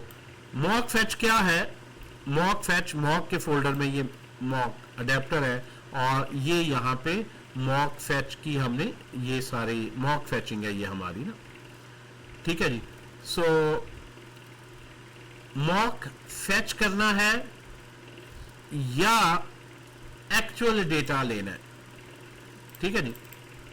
मॉक फेच करना है, मैं इस फंक्शन पे आपको दिखा भी देता हूं। ये मॉक फेच क्या करता है कि मॉक फेच डमी देखता है कि पाथ मेन्यू ये है, तो वो अपने इसने इंपोर्ट किया हुआ ना यहाँ से फिक्सचर्स को, तो वो यहीं से ही लोकली जावास्क्रिप्ट से अरे से ही दे देता है। तो what way which path should I take, तो मैं देखता हूं यहाँ पे अगर कोई सर्वर है तो बेस URL एक्चुअल फेच उस बेस पर API पे बेस करता होगा। अदरवाइज मॉक फेच को ये पाथ दे दो, वो तुम्हें अपने लोकल से डेटा दे दे। तो बेस ये आ गई और अब आपने जो रिक्वेस्ट बनाया इसका नाम रख लिया ट्रांसपोर्ट, के ट्रांसपोर्ट कैसे करनी है रिक्वेस्ट। तो ट्रांसपोर्ट और उसमें पैटर्न सबका एक ही रखा, पाथ और पैरामीटर जो भी आए, लेकिन वो इस पे होगा, ये इस पे होगा। अब आप देखें मैं यहाँ पे आता हूँ, और मैं इसको कमेंट कर देता हूँ ये, या सेट नहीं करता, और मैं यहाँ पे आता हूँ, इसको रिफ्रेश करता हूँ। अब ये क्योंकि मैं इसको स्टॉप करता हूँ, ENV शुरू में ही रीड होता है, ये सर्वर वैसे ही बंद हो गया। अब बहरहाल सर्वर चल भी रहा हो, कोई उसमें फ़र्क नहीं पड़ता। ये सर्वर रीस्टार्टेड, ENV में चेंज करें तो रीस्टार्ट होता है, मतलब मैनुअल स्टार्ट करना। ये सर्वर चल गया और मेरा कोई सर्वर ना सर्वर चल रहा है ना सर्वर का URL मैंने दिया, मैंने ENV को कमेंट कर दिया। तो API जो है वो देखेगी बेस URL नहीं है तो मॉक फैच पे जाएगी, और मॉक फैच क्या करता है, मॉक फैच बेसिकली वो if else लगा के यहाँ से अगर ये है तो डेटा जो है वो आपका मॉक स्टेट से, स्टेट में उसके अंदर सारा उसने डेटा जो है ना, ये जो फिक्सर्स का है हियर, इसको स्टेट कह रहा है सबको, इसी में से दे देता है। अब आप देखें ज़रा, मैंने फ्रंट एंड चलाया और मैंने ENV में इसको कमेंट कर दिया। Now if I run this तो अब भी वही डेटा आ रहा है, लेकिन अब आप यहाँ पे अगर चेंज करते हैं डेटाबेस में, लेट्स सपोज मैं बॉल के आगे लिखता हूँ 1 2 3 और मैं इसको अपडेट करता हूँ, अपडेट किया, यहाँ पे ऑब्वियसली अपडेट नहीं होगा क्योंकि डेटा यहाँ से नहीं आ रहा, डेटा अब आ रहा है सीड से, यानी एक डमी जो इन मेमोरी DB है फिक्सर्स की, यहाँ पे। अब यहाँ पे आके इस बैरी बोल के आगे 1 2 3 की बजाय 4 5 6 करें, सेव करें, तो आपने ये देखें 4 5 6 हो गया।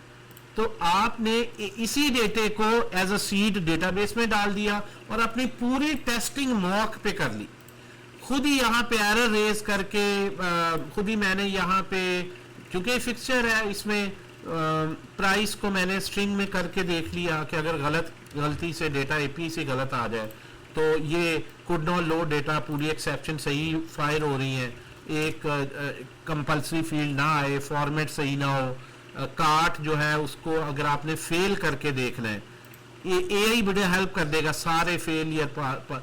आप इसको कार्ट से डेटा फेल का मतलब है कार्ट की रिक्वेस्ट गई, ऐड टू कार्ट की पीछे कोई एरर आ गई, यहाँ डमी एरर्स करके देखें, मैंने सही किया तो मैं ऐड टू कार्ट कर रहा हूँ और यहाँ पे आ रहा हूँ, लेकिन मैं अगर इसको क्लियर कार्ट कर दूँ और मैं यहाँ पे इसको कहता हूँ जी कार्ट ना, जब तुम्हारे पास ऐड टू कार्ट की रिक्वेस्ट आए तो तुम इसको फेल नहीं, इसको फेल करो, ट्रू फेल करना। तो मैं यहाँ पे रिफ्रेश करता हूँ तो ऐड टू कार्ट करता हूँ, ये आ गया कार्ट अनअवेलेबल। तो मैं देखता हूँ क्या एरर्स का सही तरीका है ये शो करने का, इसकी बजाय कि मैं सर्वर में जाके कोई ऐसे एरर केसेस बनाता और सर्वर से मैं क्रैश करवाता चीज़ें।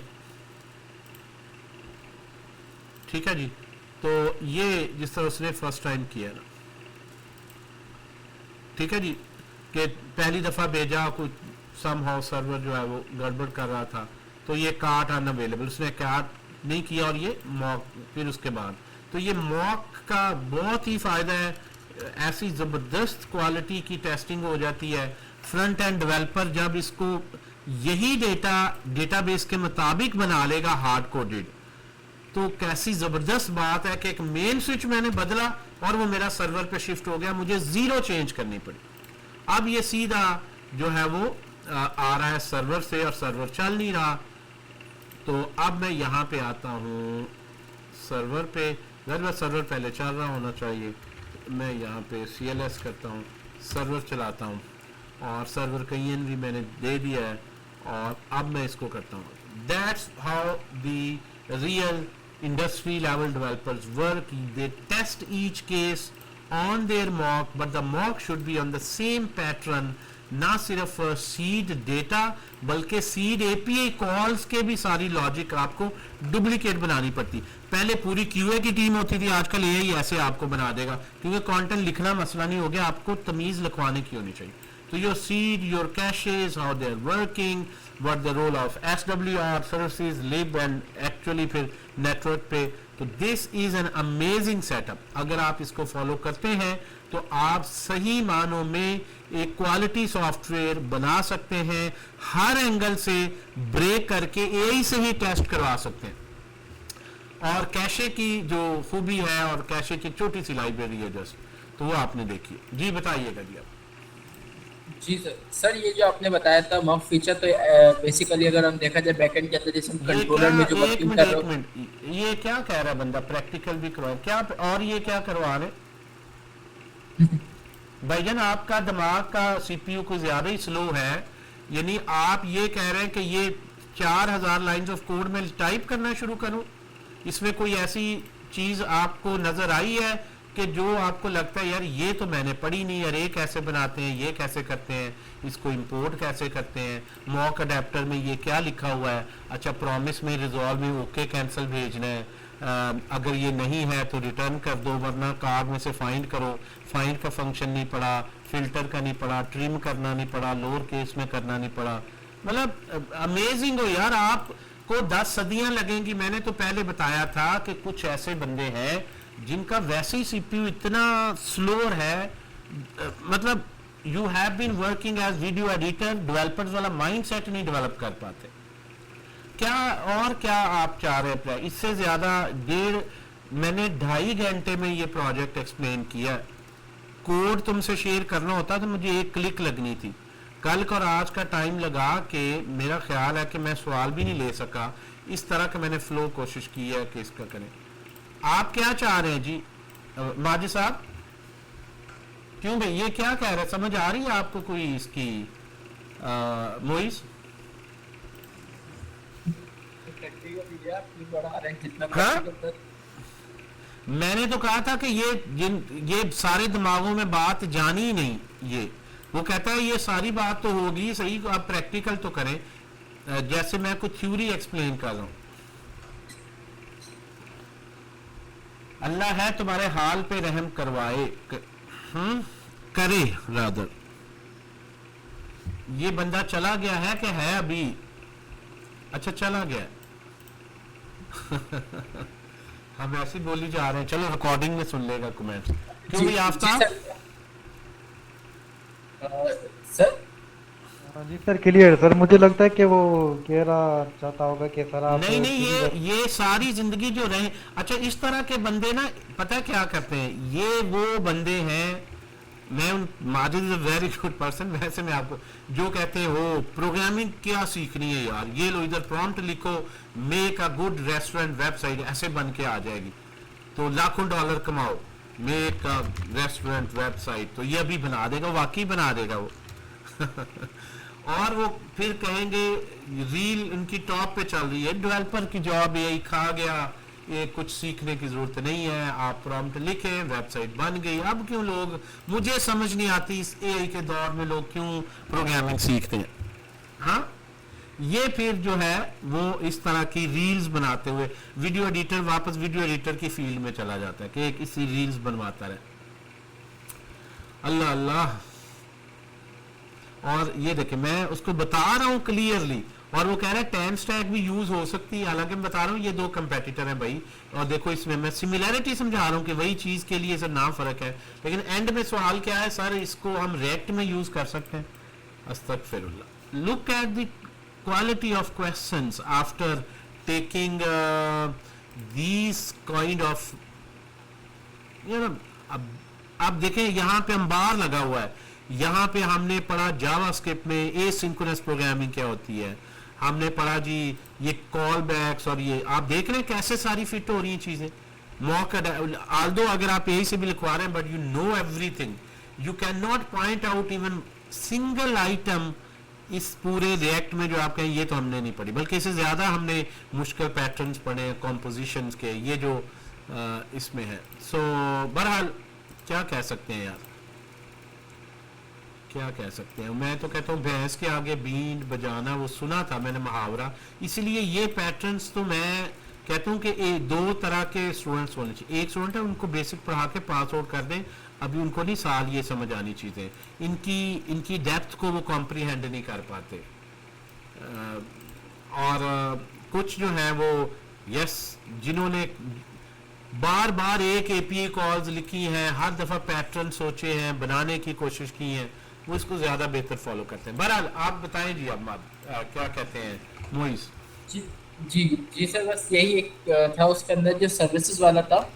तो उसमें जो आपने कोड लिखा है तो वो गेट फंक्शन का जो कोड उसमें है वो किससे रिलेटेड काम कर देखिए रहा है? वो सिंपली जो है ना उसका सर्विसेज का पैटर्न क्या है मैं आपको अच्छा अब आप हर चीज उसके अंदर हार्ड कोड कर सकते हैं यानी सर्विस का कोड डायरेक्ट SWR रूप में लिख सकते हैं डायरेक्ट कंपोनेंट में भी हुक कॉल कर सकते हैं यूज इफेक्ट भी तो कॉल होता है यूज स्टेट भी होता है लेकिन हर चीज को क्लीन अलग अलग फोल्डर्स में रखा गया वैसे ही आप इसको डिलीट कर दें एक को कमेंट कर दें आपको इतना जो है ना ऑटोमेशन बनाने की जरूरत नहीं है कि आप इस तरह की जो है ना वो API के अंदर ऑटोमेशन बनाएं कि यार मैं जो है ना वो पीछे सिर्फ एनवायरनमेंट वेरिएबल चेंज करूं तो ऑटोमेटिकली API कॉल वहां शिफ्ट हो जाए ऐसे भी बनाने की जरूरत नहीं आप वैसे ही हार्ड कोडेड 2 रख लें एक को कमेंट करें दूसरे को चला लें यहाँ भी तो हमने देखा है यहाँ भी तुमने पूछा तो मैंने इसी तरह की जुगाड़ तुम्हें बताई है कि भाई आप हालांकि यहाँ भी तुम जो है वो एक वेरिएबल बना सकते हो डेवलपमेंट का कि डेवलपमेंट मोड में हूं तो ये URL प्रोडक्शन मोड में हूं तो ये URL ठीक लेकिन आम तौर पर यहाँ पे डेवलपमेंट ही रखते हैं प्रोडक्शन को आप अगर वर्सल पे लेट्स फॉर डिप्लॉय करें वहां ही हार्ड कोड कर दें लोकल को यहाँ कर दें इस तरह से अच्छा सर्विसेज का आप कह रहे हैं जी जी देखें सर्विस का जो रोल है वो है एक्चुअल डेटा फैच करना और सर्विस में उसका नाम बस चेंज कर दिया है इंस्टेड ऑफ फैच हमने क्या रख दिया रिक्वेस्ट क्योंकि रिक्वेस्ट के अंदर या मॉक है या एक्चुअल फैच है जी जी स्लैश कैटेगरीज को फैच करते हैं या गेट कैटेगरीज रिक्वेस्ट का मतलब वही फैच कॉल करके और फैच का मतलब ये रिक्वेस्ट यही है जो आपने ये लिखा इसको मैं जनरल हमेशा ये पाथ है और उसके बाद ये जेसन में डेटा आना इसमें तो जो मर्जी API कॉल हो फर्क तो स्ट्रिंग का ही पड़ रहा है ना तो ये स्ट्रिंग आप यहां से पास कर दें ठीक है ठीक ठीक ले जी this is a most advanced industry pattern of API integration how you actually work in a large project अब जब भी API से लें तो मेन्यू स्कीमा ये जो आपने वहाँ मंगोस में बनाए हुए हैं ऑर्डर किस तरह से होगा ये सारा तो इसको आप थोड़ा सा एक्सप्लोर करें अब खुद से भी और ताकि आप लोग एक बेसिक इंटीग्रेशन तो ऑलरेडी मैं पहला मैंने स्टार्ट में या इस लेक्चर में है कि आप फ्रंट एंड और बैक एंड को कैसे इंटीग्रेट करें but obviously this is something next level last time हमने बैक एंड की पढ़ी थी आज मैं इसमें डाल देता हूँ मैंने फ्रंट एंड को एक्सप्लेन किया थोड़ा सा मैंने शुरू में बैक एंड को रिवाइज जरूर किया है लेकिन मेनली हमने फुल स्टैक की इंटीग्रेशन एक्चुअली जो होनी चाहिए और उसका इंडस्ट्री पैटर्न्स क्या होते हैं ये बड़ी ख्वाहिश थी बच्चों को कि एक्चुअल जो इंडस्ट्री में कैसे ये काम होता है क्या ऐसे ही फैच होता है क्या ऐसे कंपोनेंट्स बनते हैं क्या ऐसे ही सब कुछ होता है कोई इंट्यूशन आपको मिली है या नहीं मिली इससे क्यों भाई यस सर काफी जो है ना फ्रंट एंड का जो इशू मतलब फ्रंट एंड में यही मेन चीजें थी जो भी आपने बताई है और बैकएंड का लास्ट कैशे वगैरह मतलब क्वालिटी सॉफ्टवेयर के हिसाब से सॉफ्टवेयर तो बन जाता है लेकिन क्वालिटी सॉफ्टवेयर जो और वहाँ सीड डाटे का बड़ा कह रहे थे शुरू में मुझे अप्रिशिएट कर रहे थे सीड वाला बड़ा अच्छा है और यहाँ आप देख रहे हैं मॉक वाला कितना जबरदस्त है टेस्टिंग का सबसे अच्छा प्रोसेस आपने बताया वरना वो टेस्टिंग करने में बड़ा बगैर और AI से आप टेस्टिंग करवाएं तो क्या बात है आपने QA का बंदा भी हायर किया हुआ है सो कोड AI से क्या लिखवाना है अब आपको आहिस्ता आहिस्ता पता चलता जाएगा बाकी जो है सवेरा आप बताओ लेट आए हो शायद सवेरा आफ्ताब क्लियर है बातें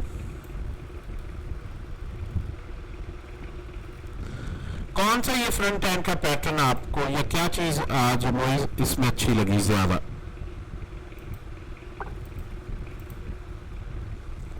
क्यों भैया वॉइस इशू फिर आ रहा है अच्छा